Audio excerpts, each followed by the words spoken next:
Okay so good morning, let's start. आवाज screen सबको ठीक से दिख रहा है? Can we proceed?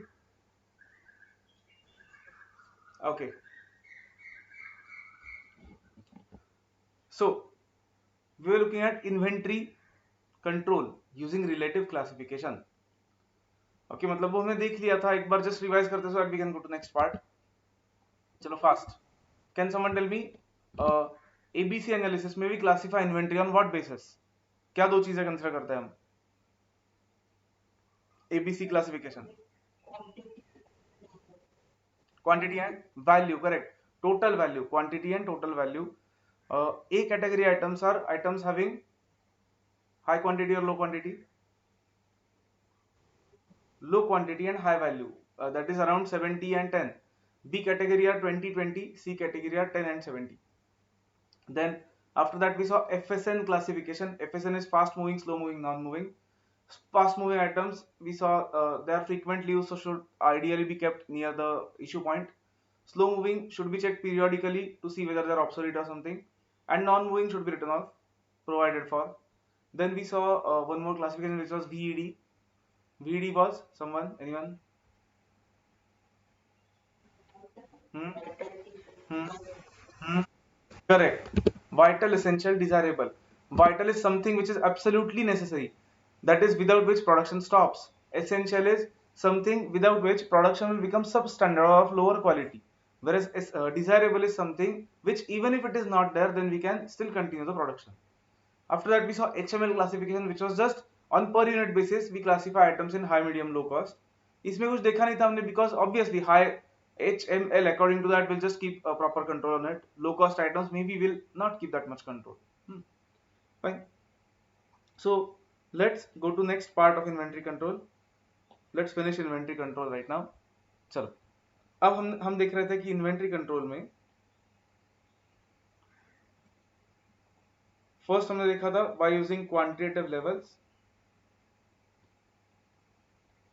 second was using relative classification,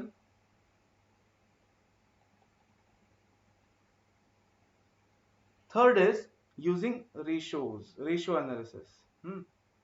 तो चलो थर्ड हेडिंग दो। अब सिंपल है ये पार्ट, छोटा सा है। देखो, inventory control using ratio analysis. Give third heading inventory control using ratio analysis. अब दो ही न्यूमेरिकल वाइज कंसेप्ट होते हैं इस चैप्टर में, then this chapter is over. So देखो, inventory control using ratio analysis.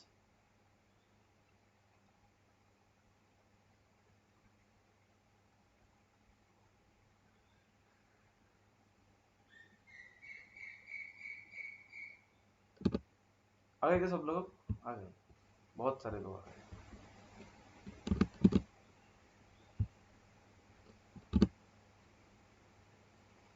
Done, लिखा सबने हेडिंग? बाकी लोग सो गए क्या? yes. अल्ताफ प्रगुन सो गए, वही सो गए। अच्छा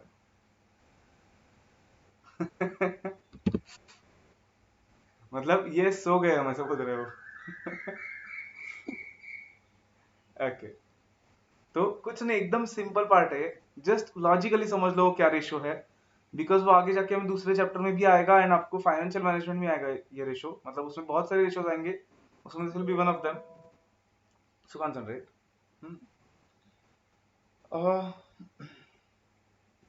पहले तो एक रेशियो देखते हैं विच इज नॉट, मतलब कैलकुलेशन वाइज इतना नहीं आएगा हमें वो, second one is something that will see in detail. मुझे बोलो, रॉ मटेरियल का मेन पर्पस क्या है that we are going to convert it into finish goods? Is it necessary that if we input 100 kgs of raw material, is it necessary that output will also be 100 kgs? No. Correct. Okay, suppose total हमारा मिलके 100 kgs है, तो कहने से necessarily उसका output 100 kgs या उससे कम ही होना चाहिए। Is that correct? नहीं, if we are total input is 100 kgs पूरा मिलके, तो कहने से आउटपुट नेसेसरली 100 kgs उससे कम होना चाहिए। ओह अच्छा, बट एग्रीकल्चर के केस में is it a manufacturing process? Harvest, production, that I agree. But in the manufacturing process, if we input something, then will our output be, can I say generally that or less than that? Correct. Or that is also correct what Altaf said. In case of any production process, in case of any agriculture or maybe something related to livestock, हमारा output ज्यादा भी हो सकता है जितना input था उससे, but उस केस में इनपुट आउटपुट का रिलेशन लगाना is not that correct. But मुझे बोलो, कहने से ये इनपुट और आउटपुट का रेशियो, लेट से 100 केजी तो 80 केजी आउटपुट मिल रहा है हमें, या उल्टा 100 केजी से कुछ 110 केजी आउटपुट मिल रहा है ग्रो के.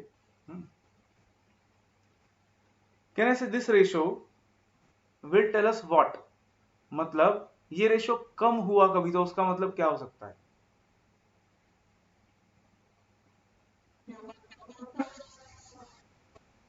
कम मतलब क्या, क्यों?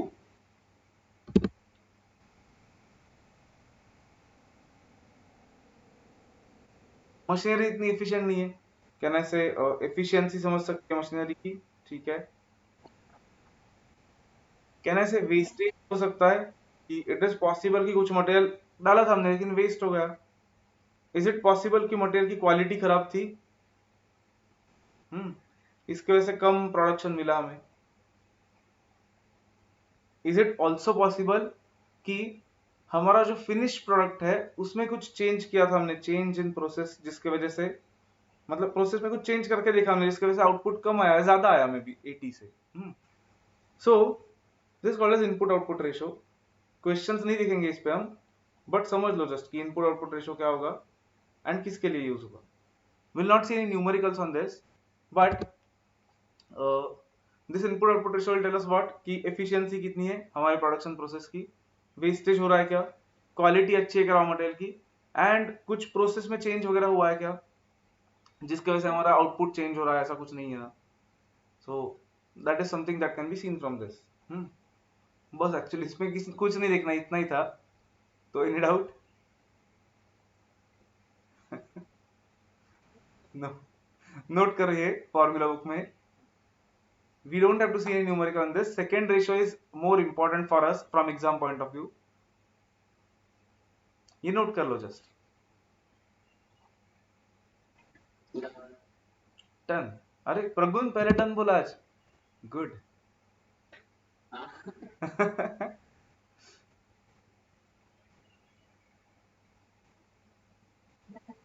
टन. हाँ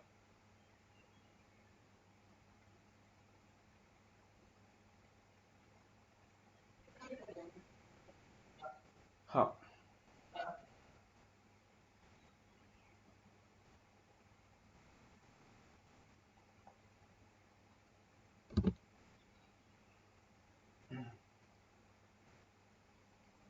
आगे जाने से पहले मुझे एक चीज बोलो सर, ये input output ratio, concentrate very carefully. हाँ देखो, मैंने सिर्फ बोला कि मतलब सपोज हमने सिर्फ फैक्ट्री का प्रोडक्शन का इनपुट आउटपुट रेशियो देखा कि हाँ इनपुट आउटपुट रेशियो इज 100:80. सिर्फ एक साल का रेशियो देख के will it mean anything?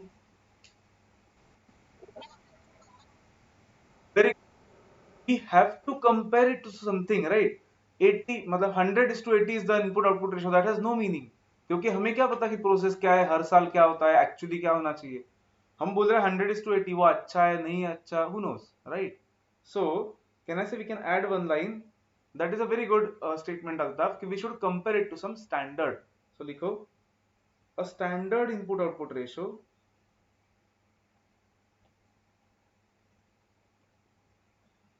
should be set as a basis for comparison. Otherwise, this ratio has no meaning.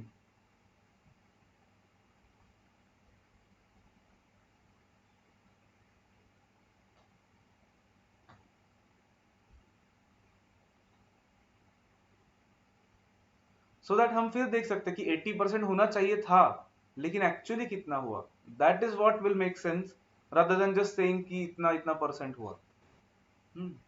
Clear to everyone? Okay. Now this is important. इस पे questions भी आते हैं.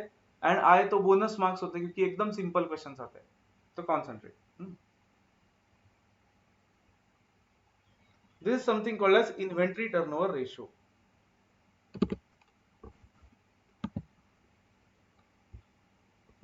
सलोनी नींद हो गई क्या?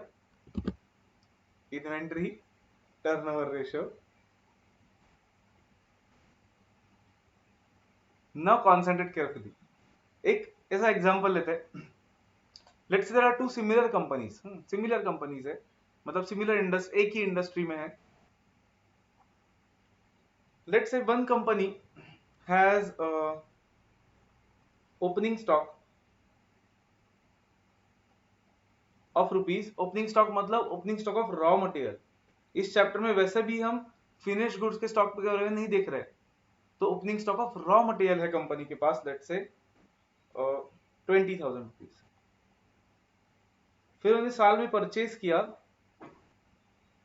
लेट्स से 1 लाख, एंड उनका क्लोजिंग स्टॉक है लेट्स से 10,000.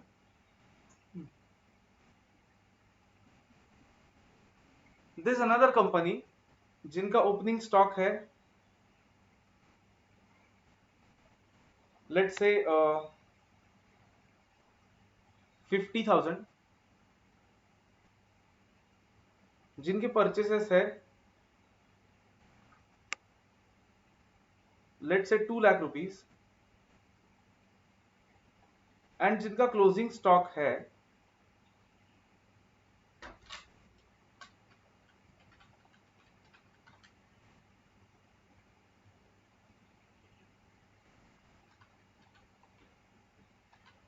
1,40,000 रुपीज का. अब 100% कॉन्सेंट्रेशन चाहिए सबका. Let's say this is company A, company B.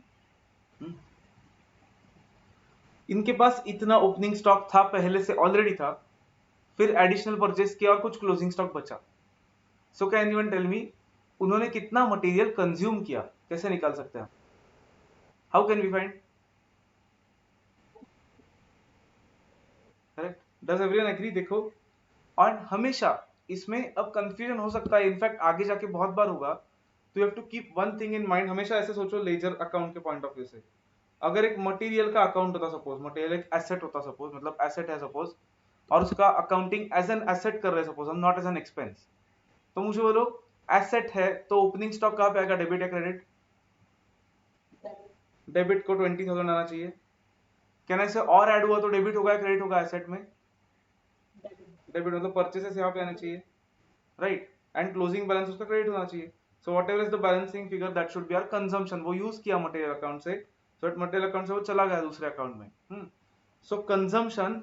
Does everyone agree that cost of material consumed is 1,10,000? Has everyone got it? Correct. Has everyone got it?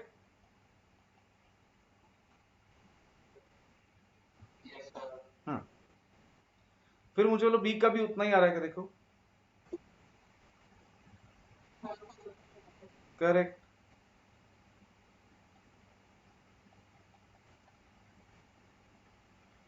A and B, both the raw material, both the companies have cost of material consumed as 1,10,000. मतलब उन्होंने same industry के है वो, उन्होंने same amount of material use किया, same quantity and amount of material use किया है पूरे साल में. Let's assume that for company A opening stock इतना था, क्लोजिंग स्टॉक इतना था. Can anyone tell me on an average कितना स्टॉक है कंपनी के पास? एवरेज इन्वेंट्री कितनी है कंपनी के पास?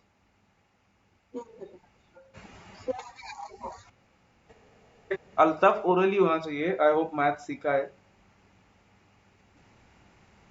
एक सेकेंड बोला लेकिन तुमने पहले. 90 95. ओके. अच्छा. अदरवाइज वैसे अल्ताफ ये मतलब रेशियो प्रोपोर्शन चल रहा है अभी इन लोगों का शाम के बैच में, तो देखो मतलब. हम्म, आना है तो. Okay, concentrate. करेक्ट आया सबका सबका एवरेज इन्वेंट्री समझे सबको. सो लेट्स अज्यूम अभी के लिए कि एवरेज मतलब क्या, कि लेट्स अज्यूम कि उनके पास ओपनिंग 20,000 था और क्लोजिंग 10,000 है. मतलब सिंप्लिसिटी के लिए ऐसे अज्यूम करते कि थ्रू आउट द ईयर उनके pass on an average 15,000 stock था हमेशा, एंड इनके पास 95,000 था. नाउ केयरफुली कॉन्सेप्ट करो. कंपनी ए के लिए 15,000 स्टॉक है, मतलब कहना है से वी आर अज्यूमिंग स्टॉक क्या होता है, stock is as at some, ये एसेट है, इन्वेंट्री मतलब एसेट है. Can I say that is as on some point. Correct. Balance sheet के आइटम्स क्या होते हैं, as at some point. So this is can I say inventory at any date, average inventory at any given date during the year. Can we assume that? क्योंकि मतलब क्या कि उनकी 20 and 10 था, मतलब on average through out the year on any day they had 15,000 stock. And this is cost of material consumed. This is not on a given date. This is for the year. तो मुझे बोलो eight any given point उनके पास 15,000 stock होता है, उसका कितने times किया तो उनका कॉस्ट ऑफ मटेरियल आ रहा है, कंज्यूम्ड आ रहा है. मतलब 15,000 स्टॉक का कितने times they are consuming, how many times of that are they consuming? 7.333. Check if everyone is getting this. The question is inventory का how many times they are consuming.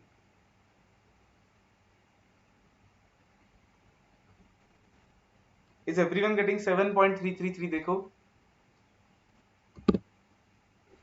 Yes.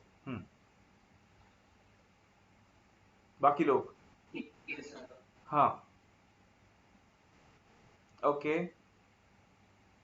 मतलब what we are doing is क्या किया हमने, वो cost of material consumed जो था उसको average inventory से divide किया.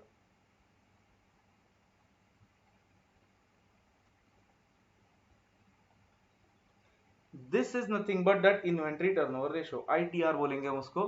Inventory turnover ratio. ITR मतलब income tax return नहीं, inventory turnover ratio. This is in our case 7.333 times. What does it mean? कि their consumption is 7.333 times of their stock. Their consumption is 7.333 times of their stock. Whereas second company के case में, can anyone tell me उनका ITR कितना है? 1.157 times. Okay, good.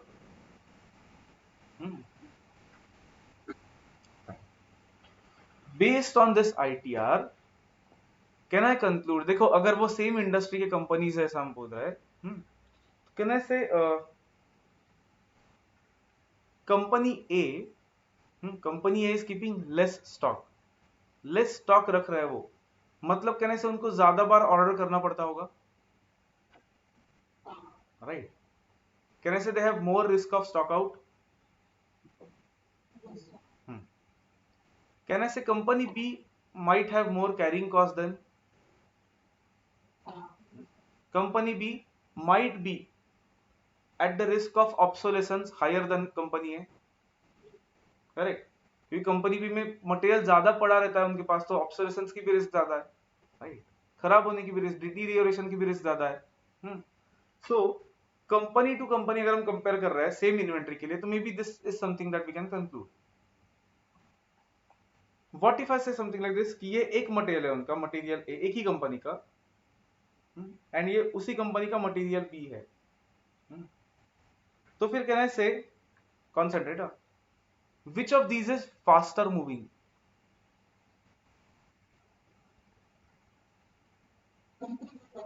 Company material A और material B ऐसा बोल रहे हैं अभी हम, तो कौन सा मटेरियल फास्टर मूविंग है, ए या बी? ए का. करेक्ट, ए का. व्हाई? बिकॉज उनका 15,000 ही स्टॉक है, मतलब ज्यादा बार परचेज करना होगा, ज्यादा बार यूज होता होगा उनका स्टॉक. वेयरएज कंपनी बी का must be use slowly because उनका रेशियो कम आ रहा है, कंपनी बी का नहीं, मटेरियल बी का. So these are some things that we can conclude from this ITR. ITR का यूज क्या होता है? To compare between different items of raw material inventory और to compare between two divisions, two branches में भी, कि इनका आईटीआर इतना रहा है, इनका आईटीआर इतना रहा है, who is working more efficiently and so on. Tell me, will there be some figure जो ऐसा परफेक्ट होगा? ऐसा कुछ है क्या कि इतना होना चाहिए? Do you think there will be something like that?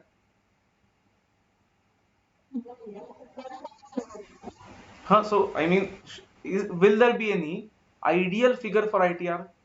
ऐसा कुछ होगा क्या? या will it depend on industry to industry, company to company? Industry to industry, right? Suppose, concentrate very carefully.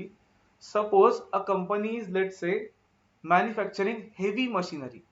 Heavy machinery मतलब बहुत बड़े machines manufacture करता है. Can I say it is possible कि उनकी इन्वेंट्री कैसी होगी? फास्टर मूविंग या स्लोअर मूविंग रॉ मटेरियल की?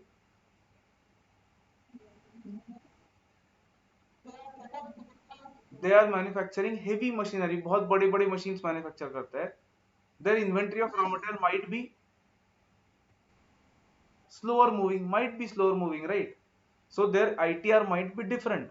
Whereas किसी ऑटोमोबाइल कंपनी या किसी कंपनी जहां पे छोटे छोटे से प्रोडक्ट्स मैन्युफैक्चर होते हैं कुछ, वहां पे inventory might be faster moving, ITR might be higher. Okay, so ITR is going to differ from company to company, industry to industry. The only thing is वो कंपनी का उस इंडस्ट्री स्टैंडर्ड्स के साथ मैच होना चाहिए ideally, so that their ordering या carrying cost is not too high or too low. Fine. तो ITR क्या है, क्लियर है सबको? उसके पॉइंट्स लिखेंगे नीचे, इंटरप्रिटेशन लिखेंगे, बट क्लियर है क्या कैलकुलेशन? ओके, तो ये एग्जांपल नोट डाउन कर लो, फिर उसके इंटरप्रिटेशन उसका लिखते हैं नीचे.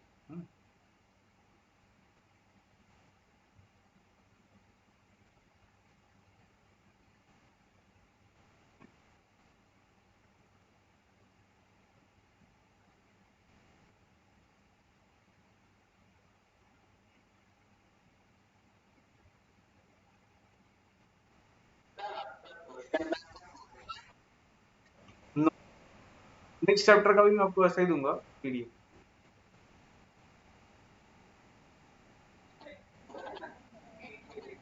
हाँ नहीं, बट अभी तक वो रेडी नहीं हुआ है, so next chapter will also ऐसा ही मिलेगा, उसके बाद हम्म.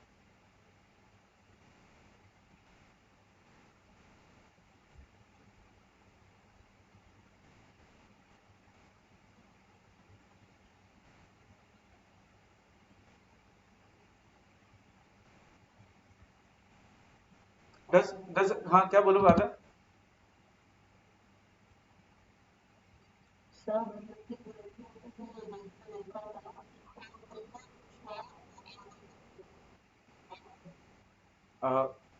कहाँ पे, 12th में होता था क्या? अच्छा, हाँ वो आपको फाइनेंशियल मैनेजमेंट में होगा सब सेकंड, ये आपको एक्चुअली वापस आएगा when you go to second group in financial management, but then that will specially be about finished goods, but ऐसा कुछ नहीं, रॉ मटेरियल को भी अप्लाई कर सकते हैं.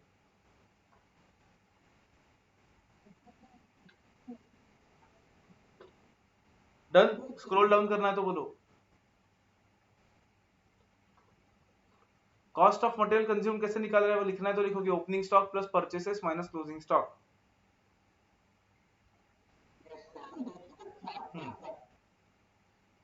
स्क्रॉल डाउन करना है. ओके,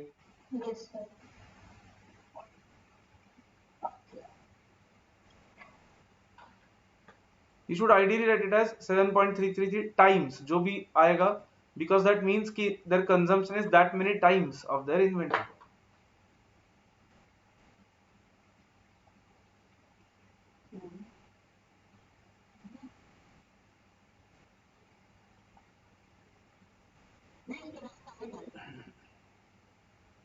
नहीं थे, सिस्टम में सीखोगे आप. there's a separate chapter on ratio analysis there.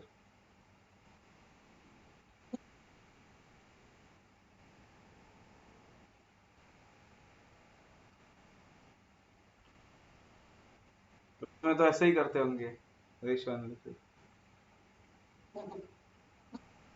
ये आया तो ये फॉर्मूला अप्लाई करना है, ये आया तो ये फॉर्मूला। एफएम में you'll have to learn it, मतलब बहुत भी तो बहुत सारे फॉर्मूला होते हैं।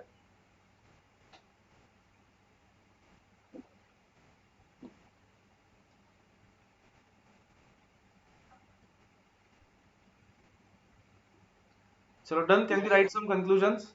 हाँ, कुछ पॉइंट्स लिखो नीचे। Higher ITR could indicate that the inventory is moving, आप ही बोलो, फास्टर या स्लोअर? फास्टर, क्योंकि ज्यादा टाइम्स कंज्यूम हो रहा है।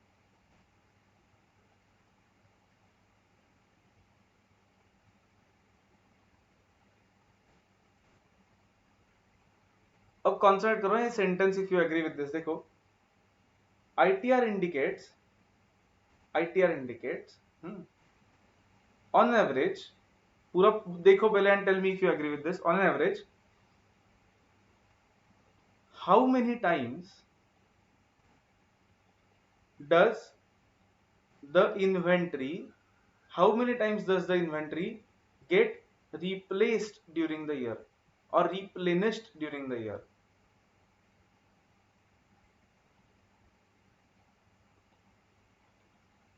क्योंकि देखो, उनके पास पहले मटेरियल के लिए ऑन एवरेज इतना स्टॉक था एंड उनको इतना यूज करना है, तो मतलब कहने से उनको 15,000 खत्म होने पर वापस 15,000, वापस 15,000, मतलब ऑन एन एवरेज कहने से they have to refill the stock 7.333 times during the year.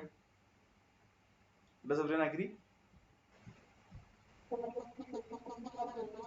15,000 हम ऑन एवरेज लगते हैं काफी, राइट? सो अगर हम 15,000 एट एनी टाइम हमारे पास 15,000 स्टॉक होता है, तो मुझे बोलो 15,000 15,000 15,000 ऐसा यूज करते करते कितने बार यूज करते हैं हम पूरे साल में 15,000? 7.333 टाइम्स, मतलब कहने से हमें 7.333 टाइम्स रिप्लेस करना पड़ेगा उसको फिर यूज करने के लिए, कि 15,000 खत्म हुआ तो वापस लाओ, 15,000 खत्म हुआ तो वापस लाओ। ऐसा करते करते कहने से पूरे साल में इतने बार हमें रिप्लेनिश करना पड़ेगा, सो दैट हमारा पूरा 1,10,000 हो जाएगा। So ITR indicates that on average how many times does the inventory get replaced during the year? कि 7 बार हमें इन्वेंटरी रिप्लेस करनी पड़ रही है during the year on average. Obviously that is not going to exactly match.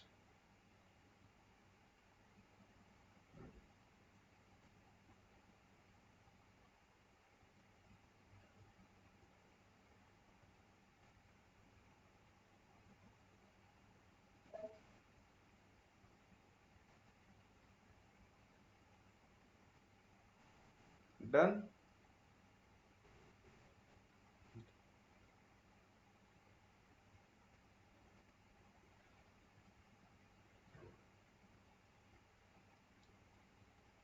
तो फिर इससे हमें और एक कुछ वैल्यू निकाल सकते हैं हम, something called as inventory holding period.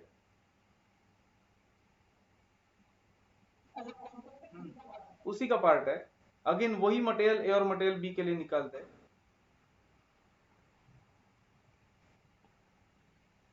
Inventory holding period. अब ये सेंटेंस ठीक से पढ़ो सब लोग।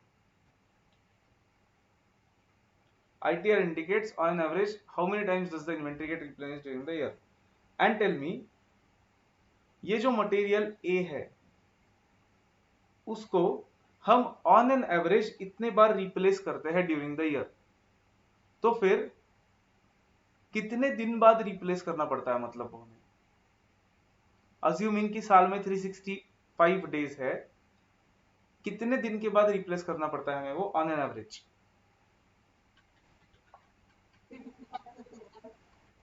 I don't know.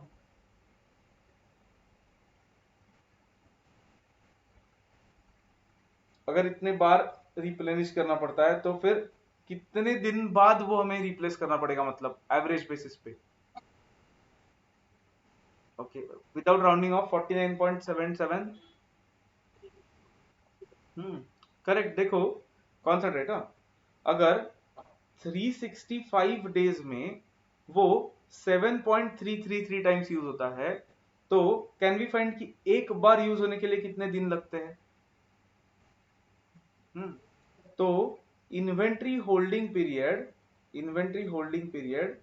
Is nothing but 360 days या 365 डेज या फिर 12 मंथ्स, अगर मंथ्स में निकालना है तो।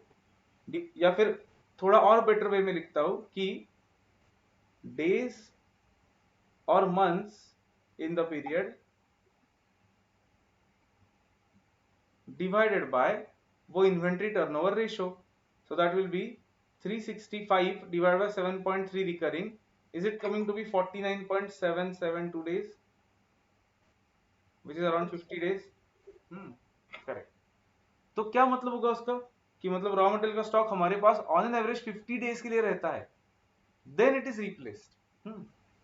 तो फिर मुझे बोलो विदाउट मतलब बिफोर कैलकुलेशन लॉजिकली बोलो सेकेंड का होल्डिंग पीरियड ज्यादा आएगा या कम आएगा? ज्यादा आएगा, क्योंकि हम उसको कम बार रिप्लेस करते हैं, राइट? तो उसका inventory holding period will be okay 365 days by वो 1 पॉइंट कुछ तो आया था ना, 1.15 से। How much is it? Is everyone getting correct? 315.47। मतलब उसको नियरली एक साल के लिए होल्ड कर रहे हैं हम, इफ यू सी। मतलब साल में वो इतना भी कुछ भी नहीं रिप्लेस करना पड़ता generally. An inventory item is held for 315 days on an average. Is everyone clear with this? Okay. Again, don't write short forms in test or exam. ITR, IHPSA. Notebook में ठीक है, because ITR might also mean income tax return. IHP also might mean income from house property. ऐसे मत करो। इसके questions तो 1 second के questions होने वाले सब।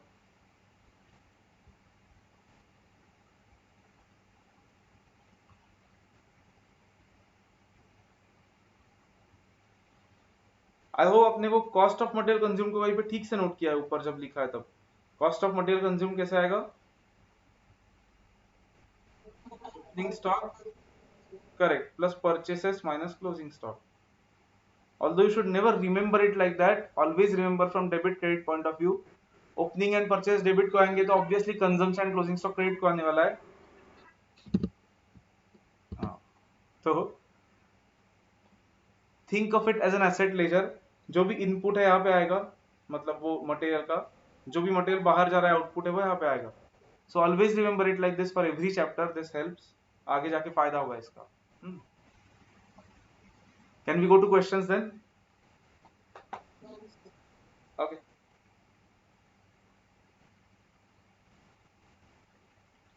क्वेश्चन 30 अब तक आना चाहिए था फास्ट।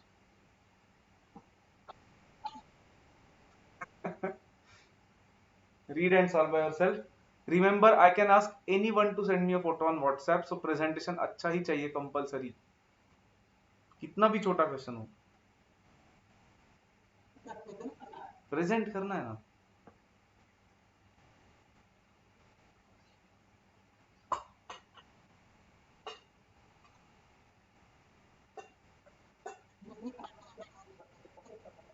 हाँ, वो तो करना ही पड़ेगा।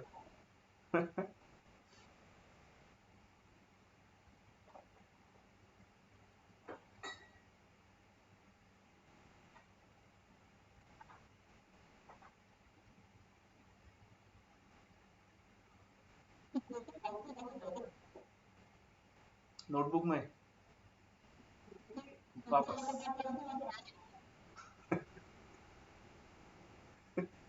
वापस रहने दो वैसा ही, अब उसको क्या है, एक दो का ही डिफरेंस होगा। हाँ,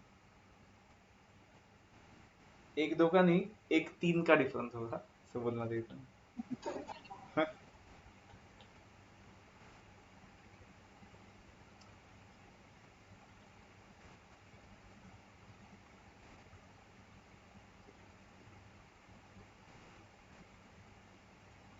Vishwajeet tell me material consume कितना आ रहा है?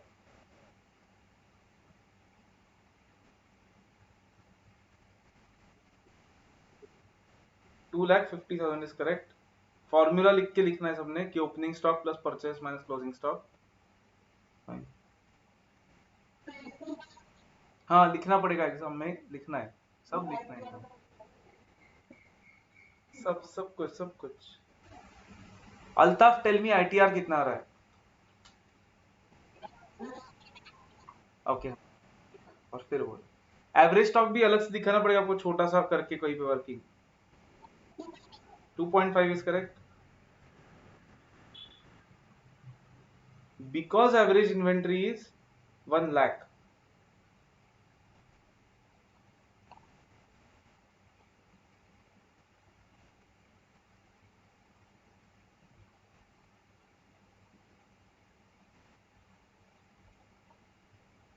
योगिनी when you are done tell me inventory holding period कितना आ रहा है? करो मतलब पहले फिर बोलो।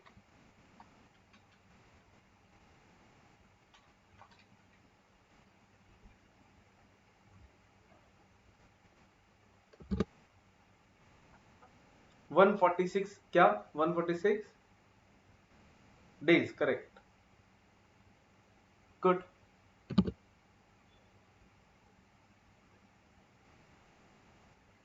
Has everyone got this?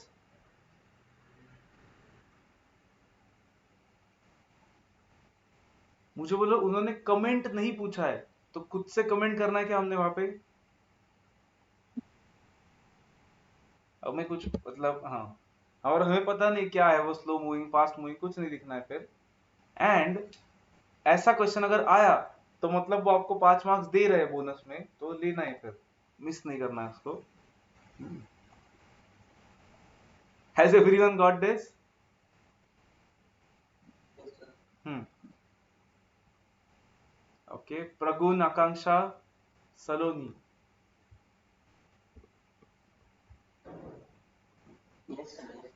Okay good. Akanksha का एज यूजुअल इंटरनेट प्रॉब्लम हो गया शायद। ओके 31 देखते हैं। Calculate inventory turnover ratio of A and B and comment. हाँ अच्छा, यस ओके गुड। इतना ही, एक दो लाइन का क्वेश्चन है। इन्वेंट्री टर्नओवर रेशियो करना है सिर्फ और कमेंट करना है। क्या क्या बोल रही थी आकांक्षा?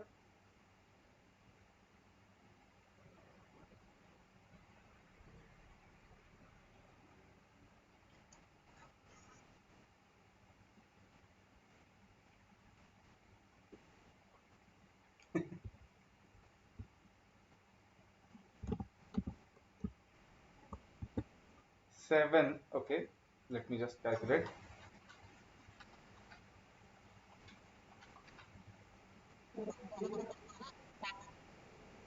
हाँ फॉर्मेट और फॉर्मूला लिखो सिर्फ एंड उसके बाद लिखो। और 7 किसे आ रहा है होगी नहीं? हाँ सॉरी सॉरी करेक्ट।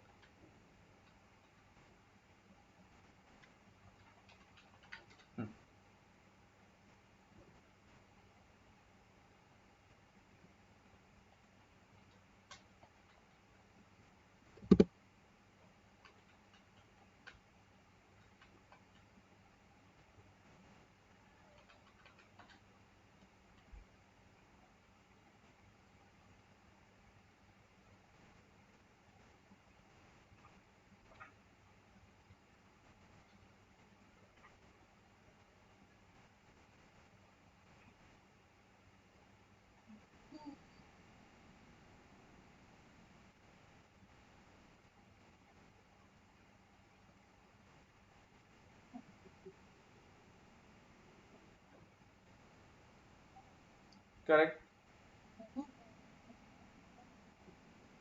मतलब देखो सब लोग आ रहा है कि 7 and 2.5 when you are done.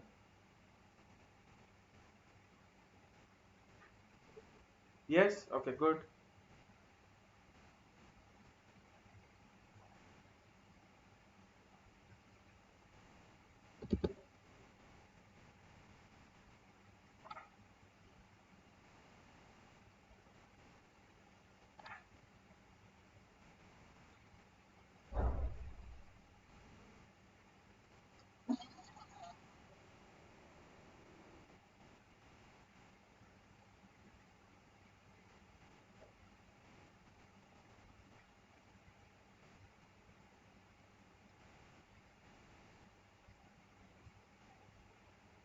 Comment मतलब एक ही कमेंट करना है सर कि which one is faster moving, बस, क्योंकि और कुछ बोल नहीं सकते इसके बेसिस पे, इंफॉर्मेशन नहीं है हमारे पास ज्यादा। तो which one is faster moving, A या B? Correct, A is faster moving. Comment करो बस कि A is a faster moving item as compare to B.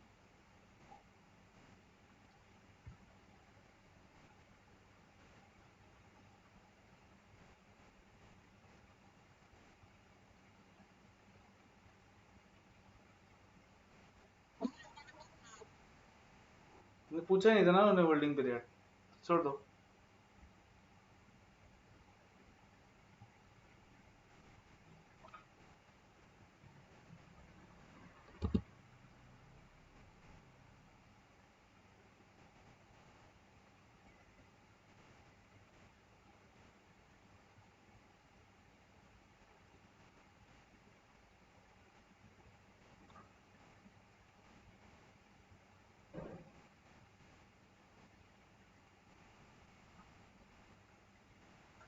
Done everyone?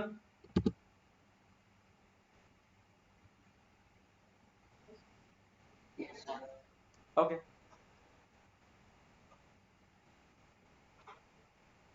32 is homework. 32 is homework for today, note कर दो।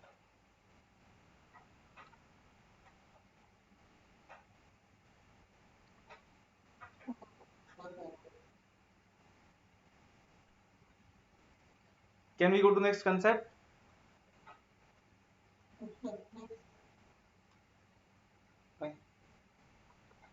अब concentrate. Fourth part क्या था inventory control का, anyone? Physical control, good. अब this physical control is a bit of theory. Theory है तो इसको प्रॉपर पॉइंट वाइज और समराइज तो हम जब थियरी देखेंगे तब करेंगे, बट जस्ट कंसेप्ट समझ लेते हैं अभी, कुछ एक दो तीन पॉइंट्स नोट कर देते so that you understand the concept. So next heading दो, इन्वेंट्री कंट्रोल और फिजिकल इन्वेंट्री कंट्रोल, हेडिंग दो।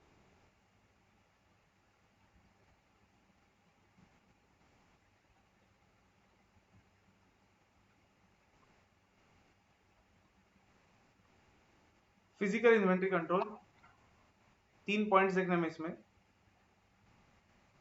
एंड फिर एक फोर्थ जो देखेंगे उसके थ्रू आगे भी जाएंगे। सो फर्स्ट,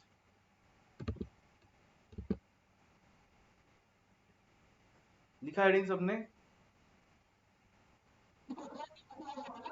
यस, लिखो। First is a two bin system. अब फिजिकल मतलब क्या, कि फिजिकली इन्वेंट्री पे कैसे कंट्रोल रखना है। फिजिकली मतलब एक्चुअली वहां पे जो इन्वेंट्री रहेगी उस पर कैसे कंट्रोल रखना है। फर्स्ट इज लिखो two bin system.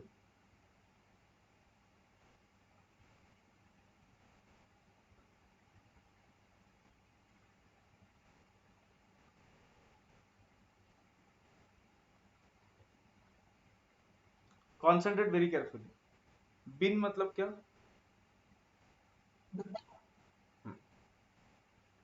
So that's it, there are two boxes, two bins. हमारे पास एक स्पेसिफिक रॉ मटेरियल है। What we do in two bin system is we keep that raw material, instead of keeping it in one box, we keep it in two different boxes.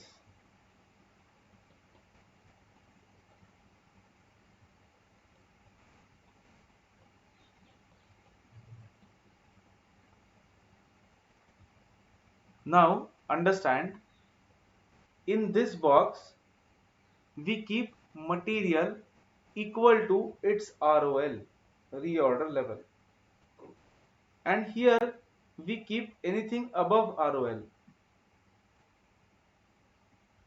What is ROL? What does ROL indicate?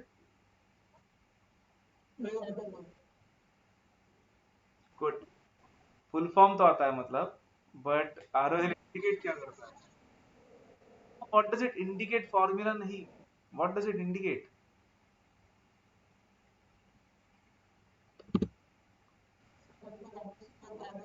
Correct, वापस कब order plus करनी है, place करनी है, मतलब when to place the order, right?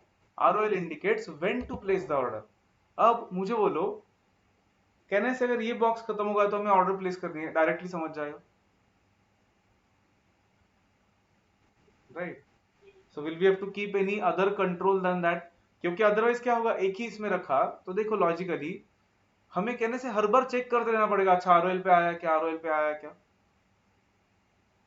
If the material is large in quantity, कहने से this method will be good, क्योंकि फिर ये बॉक्स जब एम्प्टी हो जाएगा तो हम इमीडिएटली ऑर्डर प्लेस कर देंगे. Does everyone agree?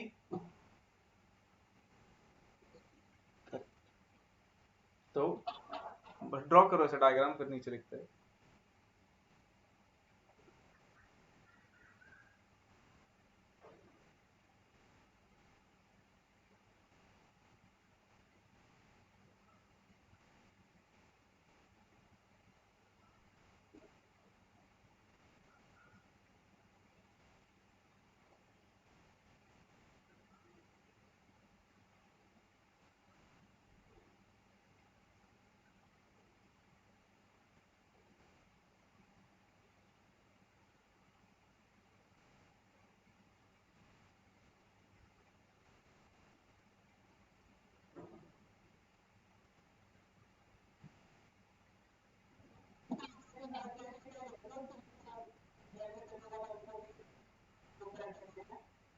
हाँ, क्यों, क्या?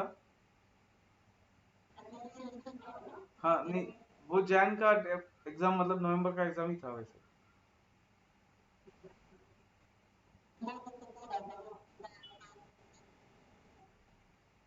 मोस्ट प्रोबेबली, मतलब शायद आपका एग्जाम थोड़ा पोस्टपोन हो सकता है इंटर का, शायद. बट अज्यूम नहीं करना है, प्रीपोन होगा ऐसे अज्यूम करो.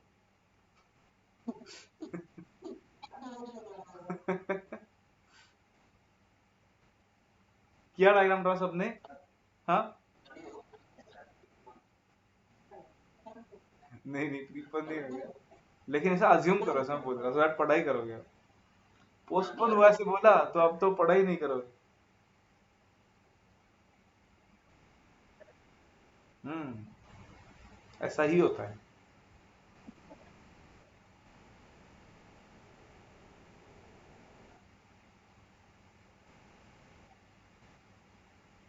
हाँ वही तो करेक्ट है. डन सबका. हम्म.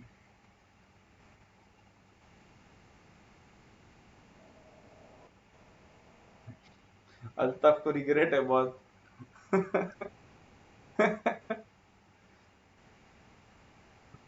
कॉस्टिंग में there is a scope to get 90 plus. Hmm.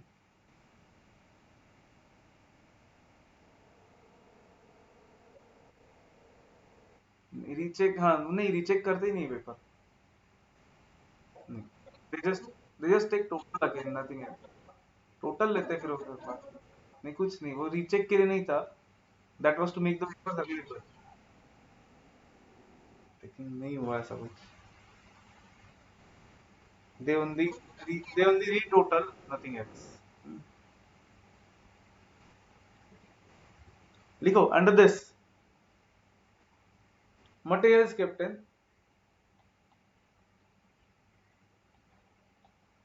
To bins. Bins मतलब ब्रैकेट में लिखो containers.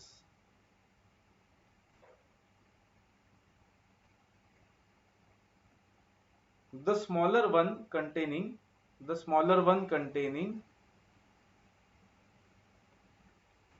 only up to the ROL, only up to the ROL reorder level.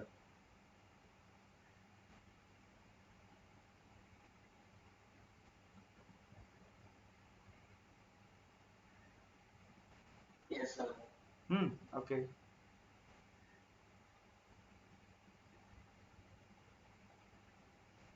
The smaller one containing only up to the reorder level. लिखो. Once the other bin finishes, or once the other bin becomes empty, order is placed immediately. Order is placed immediately. Order is placed immediately.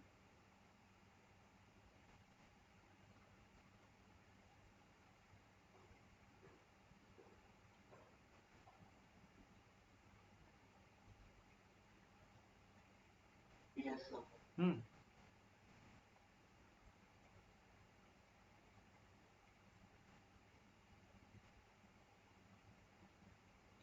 देखो, a bin card is put on each bin showing quantities. Bin card क्या होता है, again theory में थोड़ा detail में देखेंगे, but logically देखो, कहने से अगर एक कंटेनर रखा है मटेरियल का, तो आइडिया देखो, अब हम रिकॉर्ड इन्वेंट्री, इन्वेंट्री जो रिकॉर्ड करता है वो लेबर्स या वर्कर सॉरी वर्कर्स करेंगे या कॉस्ट अकाउंटिंग डिपार्टमेंट वाले लोग करेंगे. Recording of inventory will be done by workers और कॉस्ट अकाउंटिंग डिपार्टमेंट वाले लोग, कॉस्ट अकाउंटिंग वाले. But material is taken, actually physically taken by whom? Workers. तो बिन कार्ड क्या होता है तब देखेंगे डिटेल में, बट मतलब ऐसे कंटेनर पे कुछ तो हमने स्टिकर या कुछ तो लगा के रखना चाहिए, उसके साइड में कुछ बुक रखना चाहिए जिसमें हर एक पर्सन जो उससे कुछ आइटम्स ले रहा है, से 5 यूनिट्स ले लिए, तो आप ये लिखना चाहिए कि 5 यूनिट्स इस डेट को लिए, then 10 units on this date, 15 units on this date, so that कहने से उसको रिकॉर्ड करना इजी रहेगा. अदरवाइज काउंट कौन करेगा हर बार हर रोज, right? So there should be proper record, उसको बिन कार्ड बोलते हैं. तो मतलब ये बिन कार्ड होना चाहिए, अदरवाइज समझेगा ही नहीं. अदरवाइज यहाँ पे आरओएल रखा है क्या सच में, यहाँ पे चल रहा है क्या, कुछ भी चल रहा होगा, otherwise that should not happen. So a bin card would be necessary. Fine. So this is one way of physical control. लिखो second way.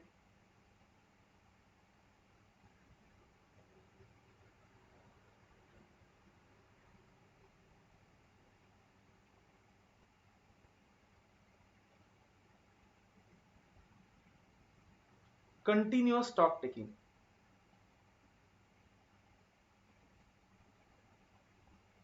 Continuous stock taking,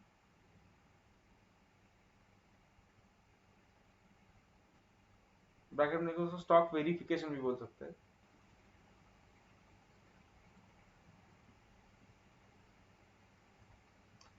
नाम से ही समझ रहा है क्या होगा वो.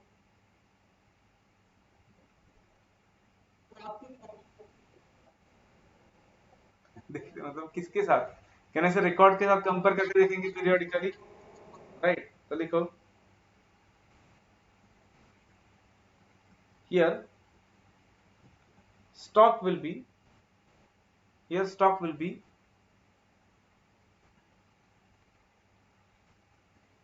physically verified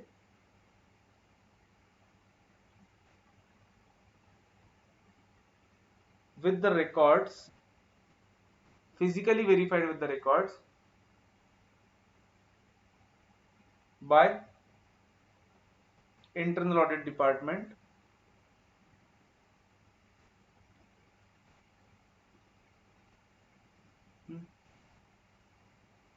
again. इसके भी एडवांटेजेस डिसएडवांटेजेस हमें देखने हैं, but will see that when we go to theory, not right now. वैसे भी याद नहीं रहेगा आपको वो. जैसे कि कहने से इसके डिसएडवांटेज ऐसे होते हैं कि वो अगर चेक करने आए तो बीच में स्टोर्स डिपार्टमेंट वालों को डिस्टर्ब हो सकता है. Is that correct? हाँ, क्योंकि मतलब होगा ना, अगर कंटिन्यूअसली कर रहे हैं वो और उनको बोल रहे हैं कि नहीं मुझे ये दिखाओ, ये लाके दिखाओ, तो वो बोलेंगे हम कब करें फिर हमारा काम, राइट? आपको ही दिखाते बैठे थे. सो इसके एडवांटेज डिसएडवांटेज कुछ देखेंगे हम बाद में, not right now when we go to theory. अभी तो सिर्फ कंसेप्ट लिखना है बस शॉर्ट में, क्योंकि हमें वो पार्ट कंप्लीट करना है, इसलिए इन्वेंट्री कंट्रोल का. थर्ड लिखो, system of budgets. System of budgets.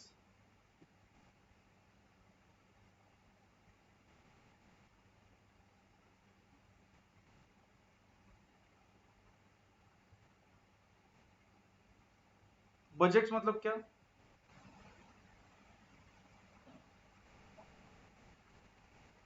Budget मतलब कोई स्टैंडर्ड सेट करना, करेक्ट? तो फिर क्या फायदा होगा ये करके, निवन?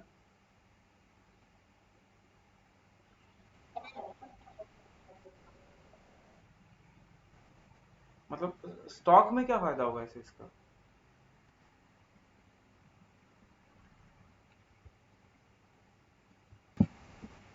ओके तो फाइनली हाँ, सिस्टम ऑफ बजट्स मतलब क्या, करेक्ट आप जो बोल रहे थे कि कुछ स्टैंडर्ड सेट करेंगे, मतलब क्या अंडरस्टैंड कि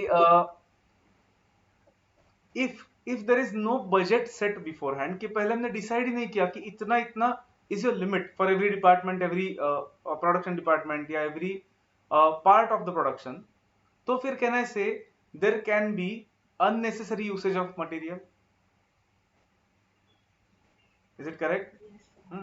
अगर हमने बजट सेट किया तो लिमिट रहता है। एंड कैसा होता है ना, जनरली बजट पे वो डिपार्टमेंट के मैनेजर का, वो डिपार्टमेंट के वर्कर्स का बोनस एंड परफॉर्मेंस मेजरमेंट, उनका वेरिएबल पोर्शन सैलरी का, ये सारी चीजें डिपेंडेंट रहती है कि वो बजट सेटिस्फाई करते हैं नहीं, कभी कभी हाँ, मतलब will see this in when we go to chapter of standard costing. But can I say उस केस में those managers, since their performance evaluation depends on that, can I say those managers will try to follow the budget? Is it correct? So that is why this system of budgets helps. So again, like I said, we'll see this in detail, but abhi short mein likho sir, likho under this,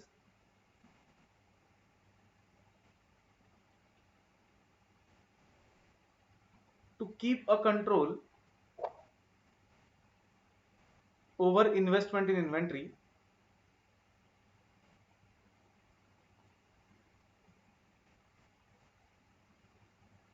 material requirements,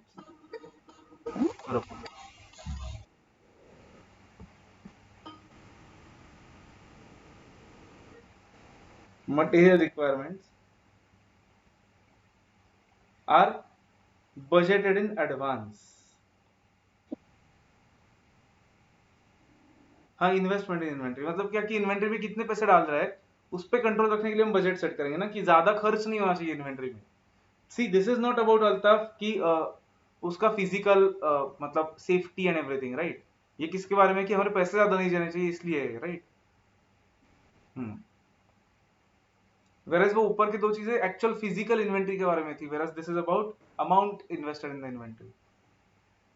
so budgeted in advance, it is then compared with actual, it is then compared with actual usage.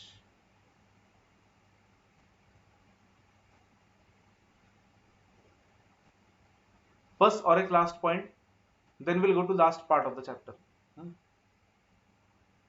लिखो fourth last point for today, today नहीं, last point in this perpetual inventory records, perpetual inventory records, ये आपने सुना है कभी ना कभी accounts में सुना है, right? Perpetual inventory, perpetual inventory records मतलब क्या, कहने से जैसे ट्रांजैक्शन होगा इमीडिएटली उसको रिकॉर्ड करना, करेक्ट? क्योंकि कॉन्सेंट्रेट करो ना सब लोग carefully. In accounts, okay, in accounts let's move away from this for a while. In accounts हम जो क्लोजिंग स्टॉक रिकॉर्ड करते हैं at the end, that needs to be counted physically जाके, बिकॉज अकाउंटिंग में, मुझे बोलो फाइनेंशियल अकाउंटिंग में, have you seen anywhere कि हम स्टॉक के लिए एक अलग अकाउंट बना रहे हैं सिर्फ, मतलब क्लोजिंग स्टॉक होता है, ओपनिंग स्टॉक होता है, बट क्लोजिंग स्टॉक में हम डायरेक्टली रिकॉर्ड करते हैं amount which is present in the inventory. Do we record inventory entries one by one in accounts in any? हाँ, नहीं करते। करते क्या, देखा है क्या आपने कभी? स्टोर्स लेजर देखा है आपने, but stores ledger is not part of our financial records, मतलब वो उससे बैलेंस शीट में कुछ नहीं आता। स्टोर्स लेजर जो है that is prepared in stores department, that has no relevance to final accounts. Purchase का रिकॉर्ड रखते हैं, करेक्ट? हम क्या करते हैं, ट्रेडिंग अकाउंट में ओपनिंग स्टॉक लेते हैं, परचेस का रिकॉर्ड रखते हैं एंड बस क्लोजिंग स्टॉक ले लेते हैं। वो क्लोजिंग स्टॉक आता कहां से? क्लोजिंग स्टॉक के लिए हम लेजर नहीं बनाते कुछ कि ये आइटम आया, फिर ये आइटम आया, फिर ये गया, इतना बचा। हम्म नहीं, एक्चुअली क्लोजिंग स्टॉक में फिजिकली भी वेरीफाई करते हैं कि हम जाके वहां पे देखते हैं, अच्छा इतना इतना क्लोजिंग स्टॉक है। देन हम एक स्टोर्स लेजर बनाते हैं। स्टोर्स लेजर मतलब क्या, स्टोर्स डिपार्टमेंट में हम एक लेजर बनाते हैं कि इतना इतना मटेरियल आया, इतना गया और इतना क्लोजिंग बचा। But tell me, Is that stores ledger a part of your trial balance? No, that stores ledger is not part of your primary entries. That stores ledger is supplementary. That comes from costing records because inventory is not recorded anywhere in accounts directly. Okay, हमारे primary books में journal में वगैरह कहीं पे record नहीं होते inventory के entries. That is why कहीं ना कहीं पे तो रिकॉर्ड करना पड़ेगा उनको क्योंकि हमें फाइनल वैल्यू चाहिए. अकाउंटिंग के लिए भी मुझे बोलो, अकाउंटिंग के लिए इट इज ओके, हमें बीच के वैल्यूज नहीं चाहिए बट हमें फाइनल क्लोजिंग स्टॉक तो चाहिए which we have to verify with physical one. तो इसलिए भी की perpetual inventory records, that is whenever inventory हुआ है वो इन्वेंटरी चाहिए. But whenever we make a transaction, transaction मतलब कुछ भी आया है इशू किया तो immediately be recorded so that हमें सिर्फ फिजिकल वेरिफिकेशन पे डिपेंडेंट ही रहना पड़ेगा. Has everyone understood this?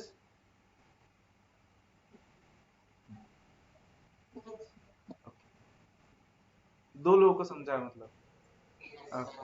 Okay, हाँ, फाइन. सो टेल मी वन थिंग, अपने अकाउंट्स में दो टाइप के ऐसे रिकॉर्डिंग के मेथड देखे होंगे, perpetual and periodic, right? Periodic मतलब क्या कि हम पीरियोडिकली वेरीफाई करके रिकॉर्ड करते हैं इन्वेंटरी को या वैल्यू करते हैं.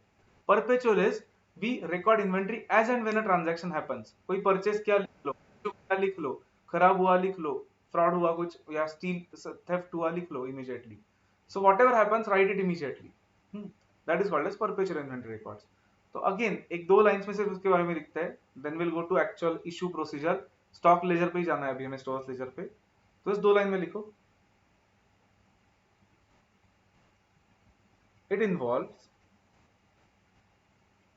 It involves keeping a record of each inventory related transaction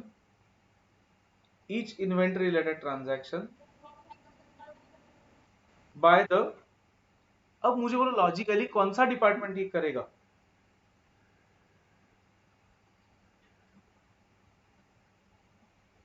Logically, which department will do this?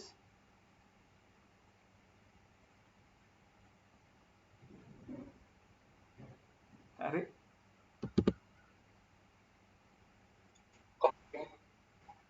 Costing department अब कर सकता है, आई एग्री, बट देखो कहने से कॉस्टिंग डिपार्टमेंट तो मतलब physically it is going to be at different place, right? Stores तो अलग जगह पे होगा, कॉस्टिंग डिपार्टमेंट में लोग अलग जगह पे बैठे होंगे. So will it be better कि वो स्टोर्स का जो मैनेजर या स्टोर्स में ही कुछ लोग रखे जो इमीडिएटली रिकॉर्ड कर रहे हैं इन्वेंटरी इशू होने पर? Is that correct?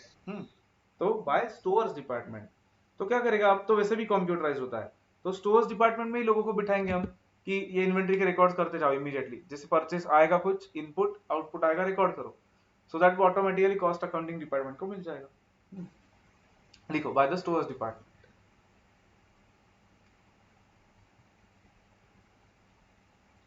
उसमें लिखो इट कंप्राइजेस ऑफ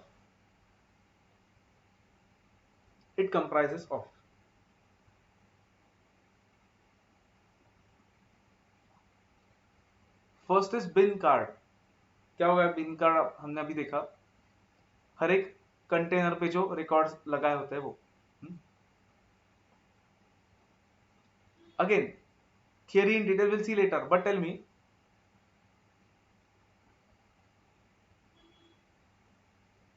हर एक बिन के पास हमने सपोज रखा एक बिन कार्ड. क्या फायदा होगा उसका?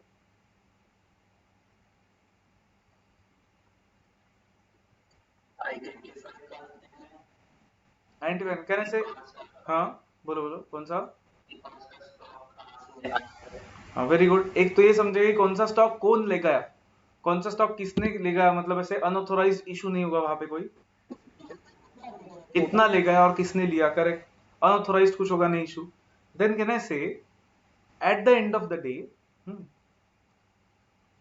फिजिकल वेरीफाई करना है किसी को, मतलब एवरीडे अगर वो स्टॉक टेकर को, मतलब स्टॉक डिपार्टमेंट के इसको, तो कहने से वो जस्ट जाके बिन कार्ड के यहाँ पे जाके देख सकता है एंड उसके स्टोर्स लेजर में मैच करके देख सकता है, ठीक है, वेदर दिस इज मैचिंग और not. Is it correct? Right, otherwise क्या होगा, क्योंकि स्टोर्स लेजर तो वो सेंट्रली करता है ना, वो कहाँ पे, वो स्टोर्स डिपार्टमेंट के एक कॉर्नर में बैठा है लेट से, और वो वहाँ पे स्टोर्स लेजर बना रहा है, मतलब क्या हर एक एंट्री कर रहा है, लेकिन उससे क्या पता वहां से एक्चुअली कौन कितना ले रहा है। तो it will B now easy, क्योंकि वो बिन कार्ड और वो स्टोर्स लेजर टैली कर पाएगा। ऑब्वियसली बिन कार्ड डिजिटल होगा तो that and that will B tallied online, तो उसको दिखेगा ठीक है बिन कार्ड में इतना दिख रहा है, मेरे स्टोर्स लेजर में इतना दिख रहा है। तो first is bin card which is kept near each bin, and second is stores ledger which is prepared centrally in the stores department। कहने से दोनों भी इंपॉर्टेंट होंगे, देखो,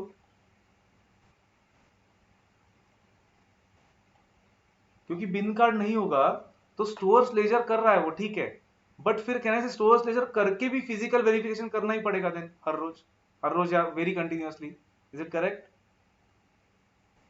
right, so these two will supplement each other, कि बिन card and stores ledger दोनों अगर बनाए तो that will help. Again in detail इसके एडवांटेजेस डिसएडवांटेजेस वगैरह ऐसी चीजें देखने में वापस तब थियरी के बाद, अभी के लिए इतना ही नोट करो सर।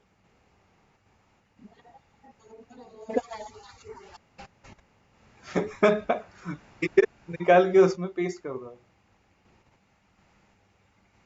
लेकिन वो अच्छा नहीं दिखता ऐसे, बट ठीक है। अरे तो फिर तो निकालो, फिर क्या। अच्छा वो भी स्पाइरल वाले, फिर तो वापस।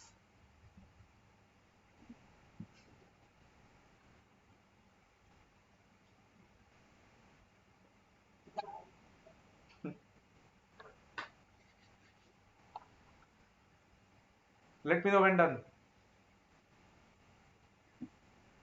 डन। नींद में होने पर अल्ताफ कभी कभी हो सकता है सर, ठीक है।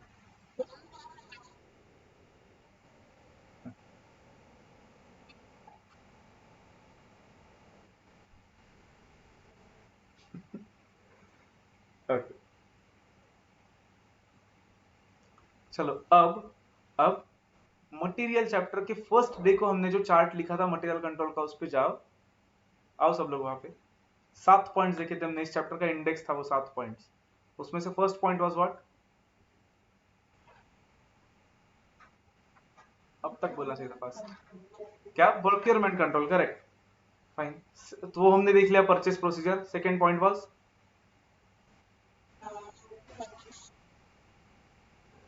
प्रोसीजर, उसमें हमने वैल्यूएशन ऑफ मटेरियल रिसीट्स देख लिया। Third one, section did not contain anything from our point of view, costing point of view right now। Fourth one, storage control, जिसमें ये सब देख रहे हैं, inventory control, right. Fifth one is control, जिस पे हमें अभी जाना है। एंड मुझे बोलो सिक्स्थ वन इज व्हाट?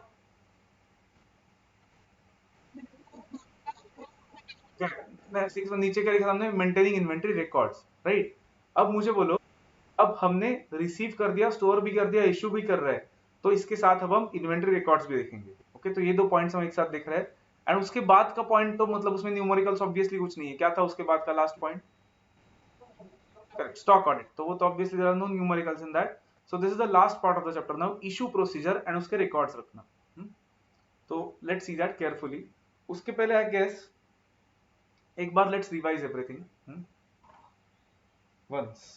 चलो लेट्स सी कितने लोग रिवाइज करते हैं सच में, या सिर्फ लॉ और टैक्स ही रिवाइज करते हो, देखते हैं। नहीं नहीं, लॉ टैक्स रिवाइज करने से सब्जेक्ट्स है ना, इसलिए क्योंकि उसमें करना पड़ता है बहुत।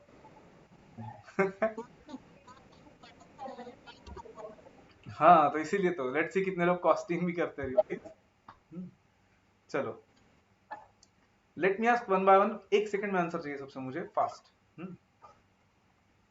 कुछ चीजें मैं ही बोलता हूँ, मतलब concentrate. Initially we saw cost is any expenditure incurred on any article or any service। then हमने देखा cost object, cost object is anything for which cost is calculated। cost unit मतलब cost का measurement का unit, unit of measurement की per ton, per kg, whatever। then हमने main चीज देखा like golden rules of accounting, classification of costs। Kavya, can you tell me first classification based on nature or elements is done in 3 parts, which 3 parts?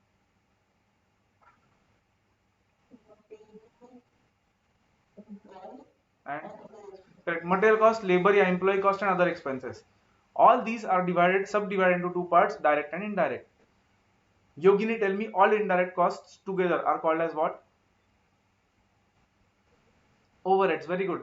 Vishwaji, tell me, overheads are divided on the basis of functions into three main parts. Which three parts? Hmm. Hmm. Manufacturing, administration, selling, and distribution. Good. There was fourth part also, research and development overheads, but obviously that is not going to be there every time. Fine. Then functional classification के बाद हमने देखा classification on the basis of variability. Altaf, tell me, what 4 points did we see in classification based on variability? Which 4 types?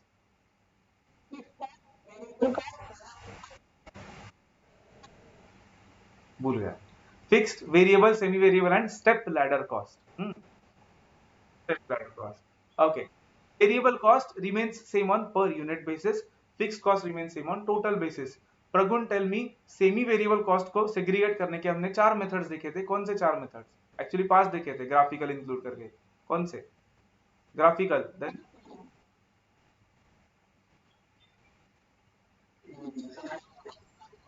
ठीक है, देख के बोलो अभी अभी के लिए फास्ट. ग्राफिकल के बाद 3 सेम थे. कौन से 3?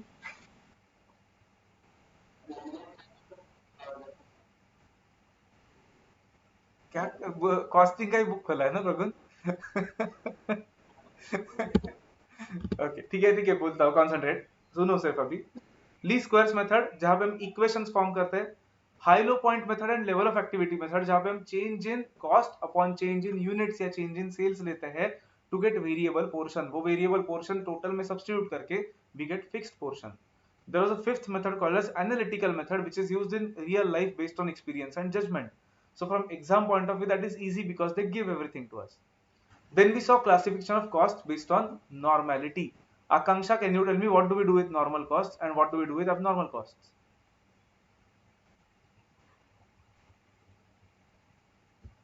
बोलो.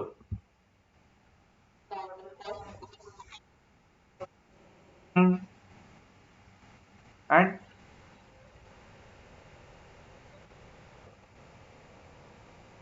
correct.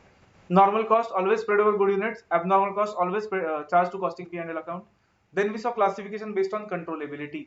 उसमें we saw a concept called as responsibility center. Responsibility center is any division, department, person who is responsible for a particular thing, accountable for a particular thing. Altaf, what are okay, Vaibhavi, अब तुम्हें मैं question, अगर तुम्हारा mic on है तो बोलो, then I can ask you questions, otherwise type करने में टाइम लगेगा बिकॉज थियरी है. माइक ऑन है तो बोलो, then I will ask you. Saloni also. Saloni तो सो गई है मुझे लगता है, बट ठीक है. Altaf, what are 4 types of responsibility centres? Hmm. Hmm. Revenue, बताओ, profit and investment. Hmm. Cost centre, revenue centre, profit centre, investment centre. ठीक है, वही बोलो, what are 2 types of cost centres? Cost centres are responsible for cost. What are 2 types of cost centres? बोलो. तब तक ये सुनो सब लोग कि कॉस्ट सेंटर्स का परफॉर्मेंस कैसे मेजर करते हैं? Based on setting budgets and comparing actual, जिसको बोलते हैं variance. So on the basis of variance we measure performance of a cost center. Okay, Vaibhavi, anything? There are 2 types of cost centers, standard and discretionary. याद है क्या सबको? Standard is where input output relationship is fixed. Discretionary where input to output relationship is not fixed. Then revenue center, हाँ correct, standard and discretionary ऐसा था. Then revenue center, का performance measure होता है on the basis of target sales and actual sales. So again variance. Profit center is who is responsible for cost and revenues both. So उनका performance will be measured based on some profitability ratios or profit variances. Fourth was investment center, which is completely independent. They have control over their own investments also. They have the power to decide where to invest their excess funds. ठीक है. उसके बाद हमने classification दिखा on the base of controllability, which was controllable cost, uncontrollable cost. From the company's point of view as a whole, no cost is uncontrollable, ऐसा हमने देखा था. Everyone can control some cost. So किसी person के point of view से होता है ये कंट्रोलेबल या uncontrollable, not from everyone's point of view. उसके बाद हमने एक ऐसा देखा था कि cost from classification of cost from the point of view of managerial decision making, but मैंने आपको बोला था कि वो मार्जिनल कॉस्टिंग में देखना है हमें. उसके बाद हमने देखा था methods and techniques of costing, which is very important, आपको ये समझना ही चाहिए इसका difference. Techniques of costing are absorption, marginal and standard. Methods of costing are process, service, job, contract, unit, batch, output, multiple, ये सब. Techniques of costing are how we calculate the cost. Methods of costing are where are we, for what are we calculating the cost. Methods are used in different industries with each of the any of the techniques.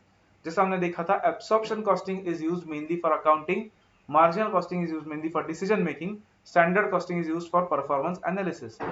Any of these three can be used in any of the industries with any of the methods. That was our first chapter. Second chapter mein first part was material procurement procedure.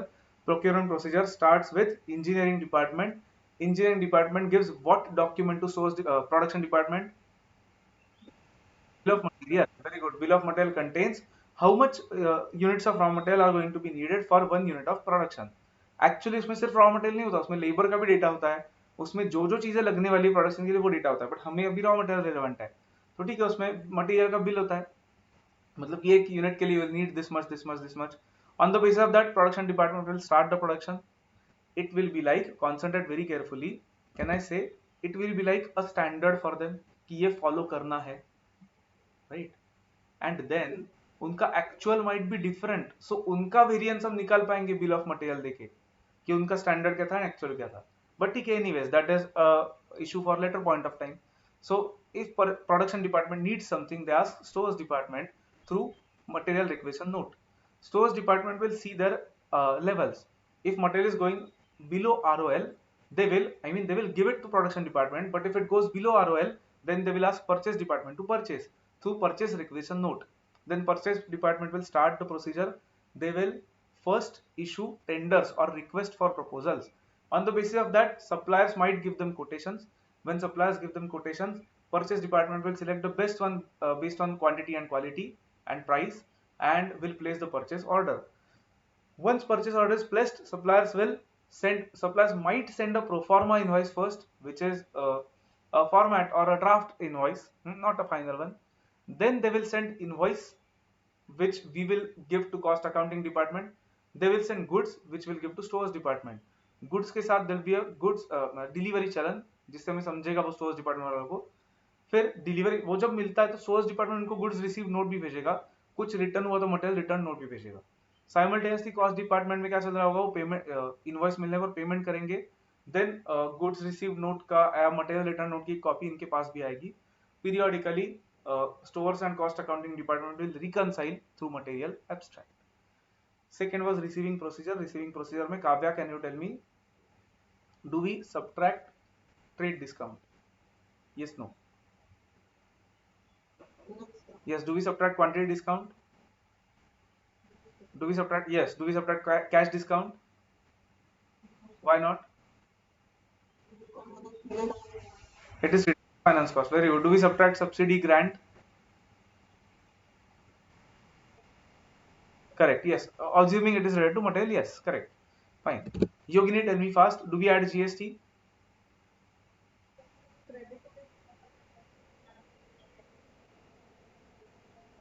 Very good. If credit is not available, add it. If credit is available, don't add it. Default assumption in exam is credit is available, so don't add it. Yogini, tell me, do we add import duty? Yes. Do we add road taxes and tolls? Yes. Good. Vishwajit, tell me fast, do we add insurance charges, transit insurance?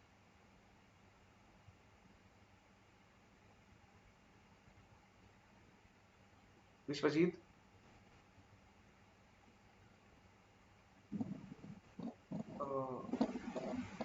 अरे विषय, तुम्हारा आवाज नहीं आ रहा है ठीक से. ईयरफोन्स लगाए तो शायद उसका इशू होगा.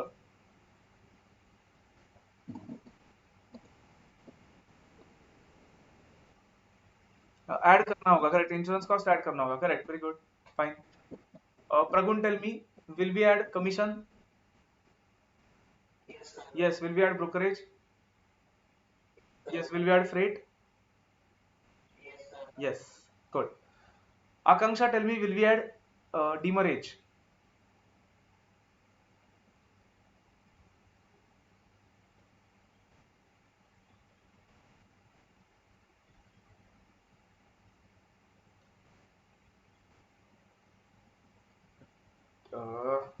ठीक है, उसका आवाज नहीं आ रहा है। Vaibhavi, tell me, will we add डीमरेज?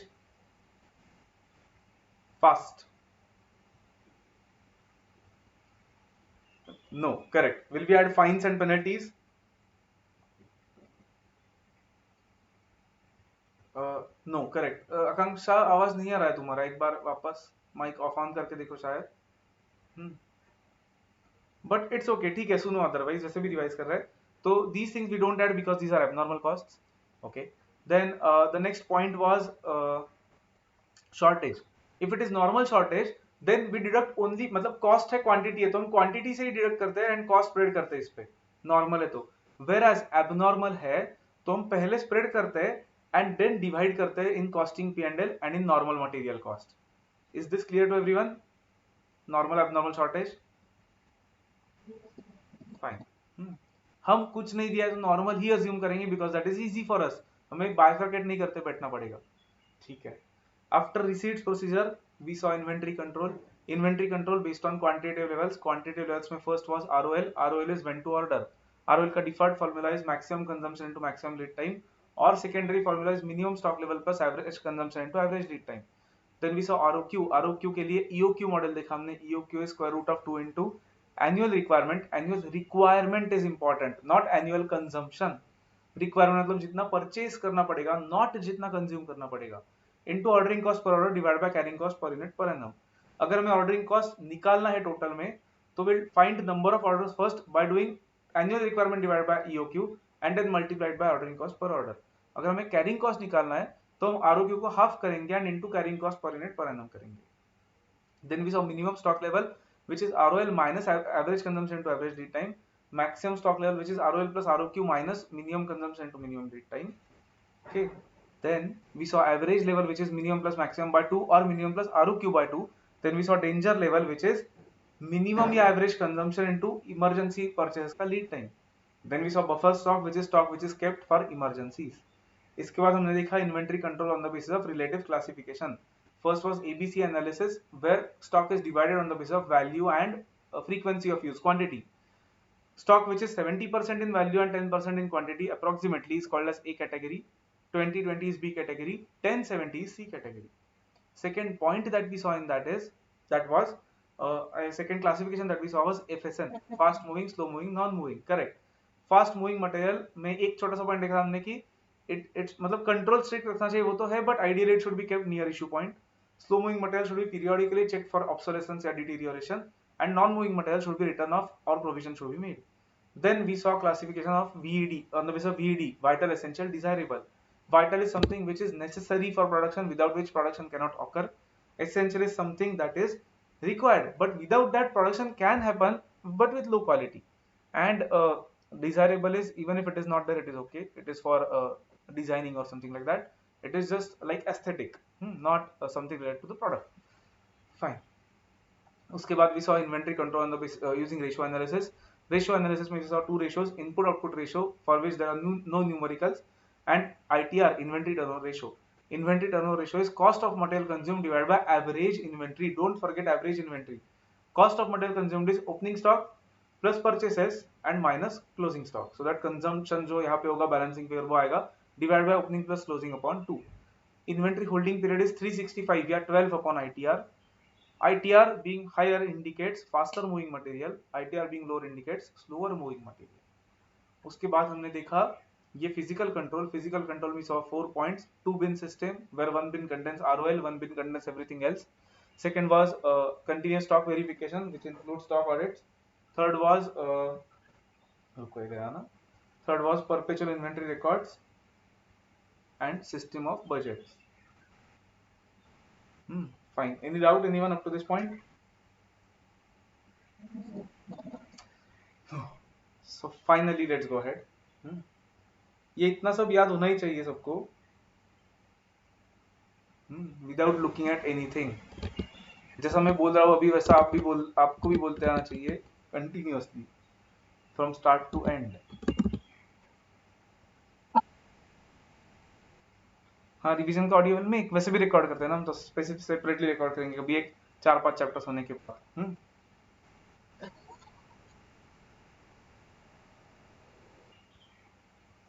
No, इसका पीडीएफ मतलब I give you print he directly, and ऐसा ही पीडीएफ आपको तब तक मैं प्रोवाइड करूंगा। हम्म। हाँ नहीं होगा इसमें एडिट, क्योंकि वो वैसे ही मतलब सर्कुलेट हुआ है, इसलिए आपको वो इसमें मतलब वो जो दूंगा ना आपको तब उसमें ही लिखना पड़ेगा। हाँ वो प्रोटेक्टेड, क्योंकि यार कैसा है ना वो मतलब मैथ्स में कैसे we use to take the class, we मतलब पेन ड्राइव वगैरह नहीं कर रहे थे, तो अब since it is going to be distributed everywhere, तो वो पीडीएफ ऐसे ही देने पड़ेंगे उसके साथ, बिकॉज वो अब वहाँ पे भी लिस्ट करना है ना ऑन सम स्पेसिफिक पोर्टल, तो वो पीडीएफ ऐसे ही मतलब will not be able to share it freely. तो फिर इट्स ओके, मतलब प्रिंट दूंगा आपको, तब तक एक अलग इंडेक्स बनाओ उसका, इसीलिए हम वो स्पेशल पॉइंट्स का भी नोट इसीलिए बना रहे हैं, सो एडजस्टमेंट्स का, so that it will help you. ठीक है, ओके, ठीक है, चलो।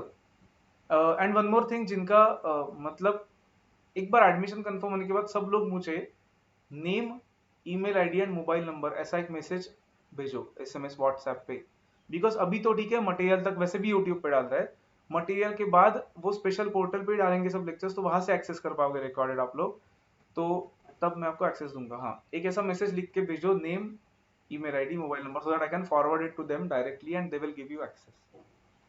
अभी ठीक है, मटेरियल तक, मटेरियल के बाद भेज के रखो, सो दैट तब तक आपका वो एक्सेस कंप्लीट हो जाएगा, अदरवाइज और टाइम जाएगा उसके बाद।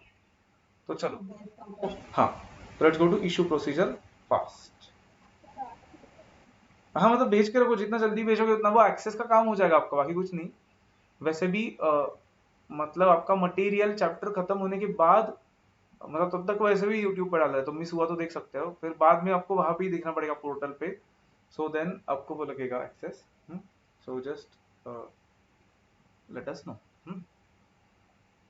चलो, issue procedure. Hmm.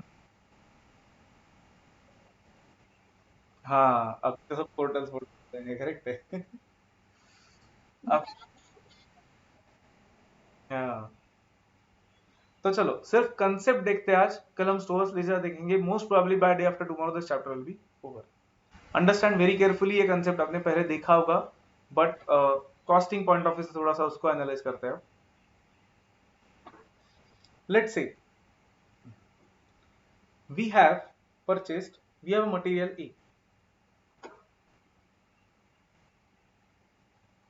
Let's say वो मटेरियल ए मतलब क्या है, हम एक क्या बोल सकते हैं, लेट्स से हम एक कैलकुलेटर बनाते हैं। कैलकुलेटर बनाते हैं मतलब क्या, हम वो मैन्युफैक्चर नहीं करते, मोल्ड वगैरह नहीं करते, उसको हम असेंबल करते हैं, तो उसके लिए हम उसके पार्ट्स लेते होंगे, फिर वो सोलर पैनल्स वगैरह कैलकुलेटर के, राइट, सोलर पैनल होता है, कीज होते हैं, तो ऐसे पार्ट्स लेते होंगे हम, तो लेट्स से ऐसे कुछ सोलर पैनल्स वगैरह लिए कैलकुलेटर के, मतलब कुछ भी बोल रहा हूँ मैं, सामने था इसलिए मैंने से दिया है, सोलर पैनल्स ऑफ कैलकुलेटर, ठीक है। लेट्स से on 1st March we purchased 100 solar panels, 100 units at, let's say, rupees 30 per unit. On 3rd we purchased 50 units, तब तक प्राइस थोड़ा बड़ा था इसलिए हमें वो 35 पे परचेस करना पड़ा। अब इशू के वक्त प्रॉब्लम क्या है, देखो कि जब हमने इशू किया, लेट्स से 10th मार्च को, 10th मार्च हुआ ही नहीं ना, रुको, 6th मार्च को हमने अब 30 यूनिट्स इशू कर दिए। इशू मतलब क्या, issue to production, stores department से प्रोडक्शन डिपार्टमेंट को गए।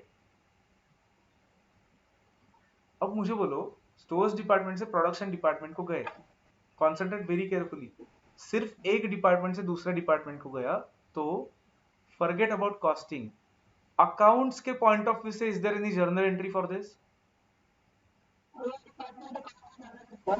अकाउंट्स के पॉइंट ऑफ व्यू से otherwise is there any journal entry for this? No, there is no journal entry for transfer from one department to other.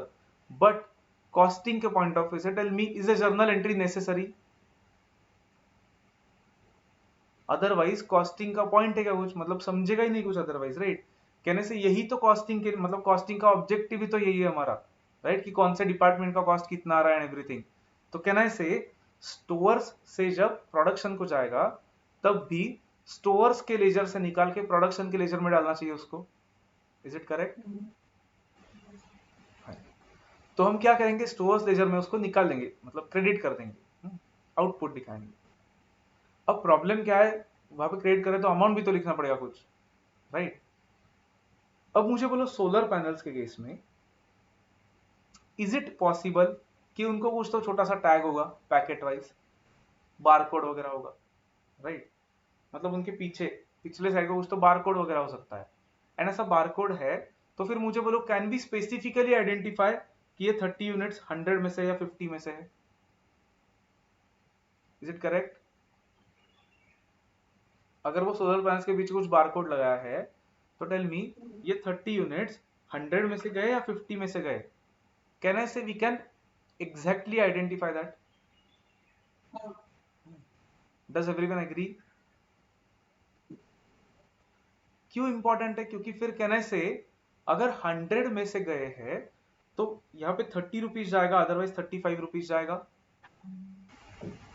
Agreed? क्या होगा उससे, क्या effect होगा उससे? कॉस्ट परचेज डिपार्टमेंट का नहीं गलत होगा, परचेज डिपार्टमेंट तो वैसे भी परचेज कर दिया तब, उनका कॉस्ट तो ऑलरेडी रिकॉर्ड हो चुका है। जिसको दे रहे, किसको दे रहे हैं हम? प्रोडक्शन डिपार्टमेंट को। कहना से प्रोडक्शन डिपार्टमेंट का कॉस्ट चेंज हो जाएगा इसके वजह से? Yes no? अब कॉन्सेंट्रेट प्रोडक्शन डिपार्टमेंट का कॉस्ट चेंज हो गया तो हमारा मटेरियल कॉस्ट ही चेंज हो जाएगा, मतलब सब चेंज हो जाएगा। आगे हमारी प्रॉफिटेबिलिटी भी चेंज हो जाएगी उसके वजह से, एंड हमारे सेलिंग प्राइस पे भी इंपैक्ट आ सकता है। So that is why accounting for this properly is very important.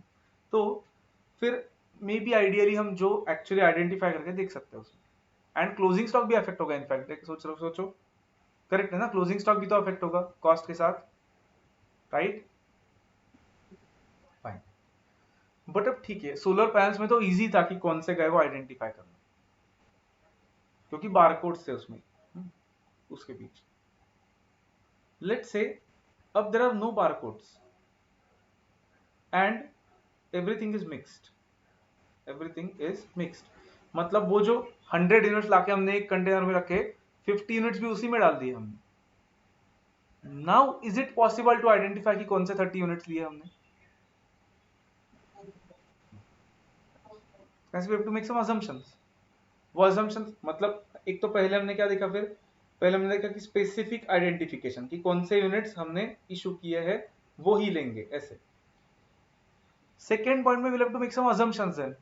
वो assumptions हम कैसे करते हैं, अगर आपको अकाउंट्स याद है तो we can assume first in first out FIFO।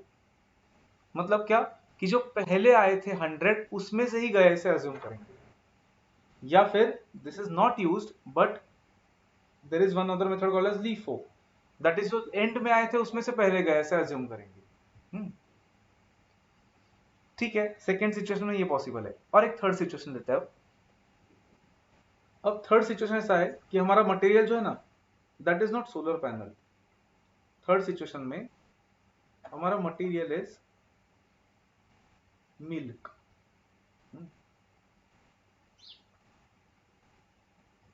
Litre litre milk for calculator नहीं है वो, मिल्क फॉर कुछ तो समथिंग, मिल्क प्रोडक्ट्स। तो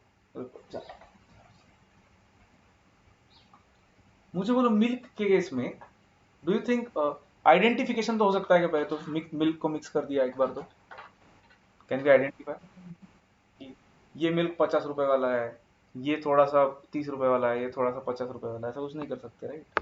30-35 वाला। तो मिल्क के केस में मुझे बोलो do you think this is also logical कि पहले 30 रुपीज वाला गया फिर 35 रुपीज वाला गया?